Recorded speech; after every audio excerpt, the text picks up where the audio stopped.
Hey everybody, Prepper Nurse 1 here. Overcast day here at the homestead today. Warmer, but overcast. What are you going to do? Another day. We did have quite a bit of sunshine yesterday. The winds have died down, as you can tell, which is good. We get some winds up here, I'll tell you what.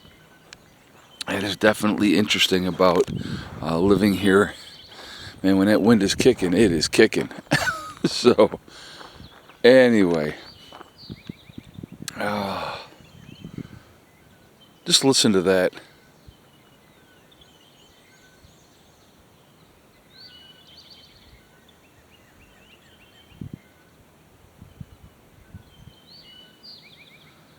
Isn't that awesome? Peaceful, quiet. You hear the birds, just nature. That's what it's all about, my friends. That is what it's all about. I'll tell you. So, why are people surprised, right? Let's think about this for a second. Oh, sure, the piece gets broken up, somebody's out there shooting. Well, that ruins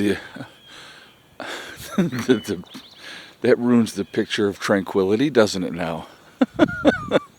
And she comes running over. It's okay, baby. It's okay. Daddy's right here. Why are people surprised? All right. You see these protests on these universities, obviously very, very organized. We talked about that the other day. Who's behind it? We talked about that the other day. Somebody's doing a little target practicing. So, again, these things should be no surprise at all. I want you to think back of the protest of the 60s on campuses and the radicalization of a lot of those people that were the ones that were doing these crazy protests back then. Well, you know what those people, a lot of them went on to become, folks? A lot of them went on to become the professors, the teachers of universities that were teaching the next generation and the next generation those radical ideas and the radical way of thinking. So how is this any surprise to anybody that this mentality and radicalization of people is a surprise in any way, shape, or form? It should not be. It shouldn't be.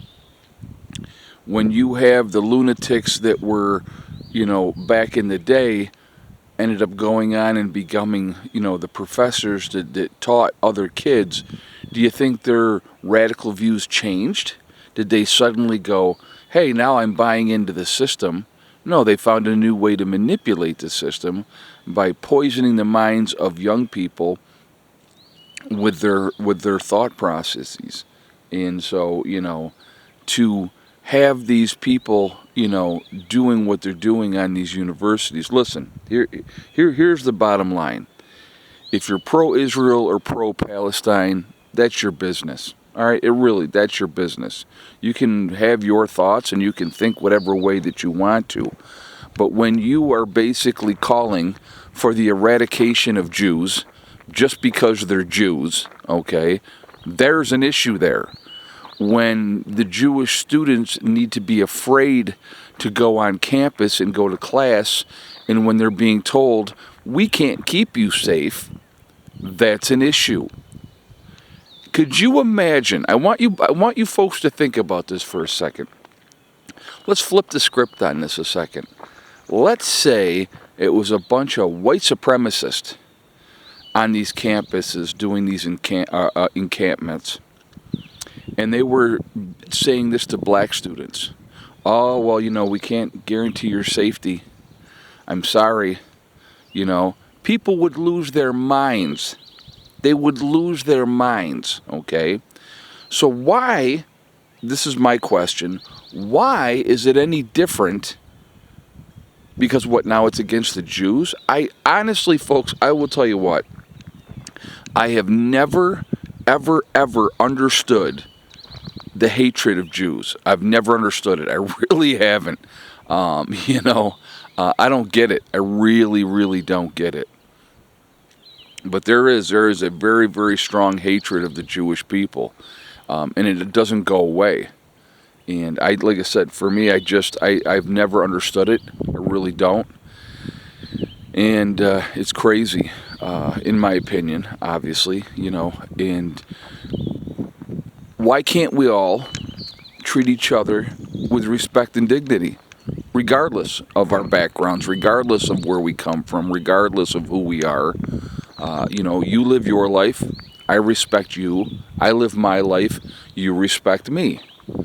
You don't single people out and say, well, we're all okay except for them. This group of people, well, you look at right now, one of the things in this country, you look at what is going on. When you have a campus in California that bans white people from certain areas for housing, think about that. And that's okay? I don't get it. So we're going to do self-segregation, something that was fought so hard against. Like I said, again, I don't get it. It reminds me, folks, I'll tell you, like I told you guys when I was in the Army, all right? And I was at Fort Bragg, North Carolina. And this isn't a million years ago, folks, okay? This is, 1986, okay?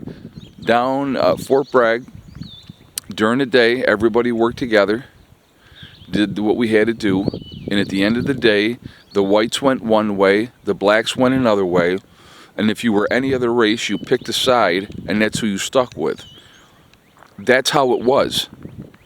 And I've shared the story how I had a black friend. And see, the thing is, I hate that. You have to have a terminology of what my friend was. He was my friend, period, end of story. But he happened to be black, and the other blacks didn't like it that he was hanging out with a white guy. How dare he hang out with a white guy? So they gave him a choice. And I understood his choice and how difficult it was for him, but I understood why he made the decision that he had to make. He didn't have a choice. It wasn't a choice realistically. And that's what's sad to me in this country. That's what's sad, that you will have people that will tell people that are open-minded, that are decent people, no, you can't do that. That's not right. That's not what we're going to allow. That's craziness. It's absolute craziness. But it happens, and it happens all the time. And for whatever reason, people are not up in arms about it, and they're not furious that these things are going on. So how is this anything? Is this a surprise? It's just a continuation of the BS that's been going on forever and ever and ever, and it's never going to change, unfortunately. I wish it would. Anyway, folks, I am going to jump off. When you see this video, this will be going up on Sunday.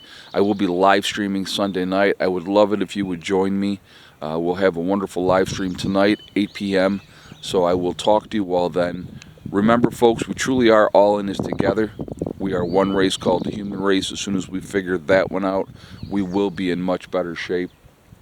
Also, remember to hug and kiss the ones that you love. Tell them every single day. Tomorrow is not guaranteed. We never know what's going to happen in life. So it's really important that we tell the people that we care about every day how we feel. Last but not least, STD, step, thing, and day. One step at a time, one thing at a time, and one day at a time. Whatever you're trying to accomplish, whatever you're trying to do, you can do it. The only one stopping you from reaching your goal is you. That's it. Nobody else. Stay positive, stay away from the negativity, and you're going to be just fine. I hope you guys have had a good weekend, and I will see you with the live stream at 8 o'clock tonight. Prepper Nurse 1, out for now.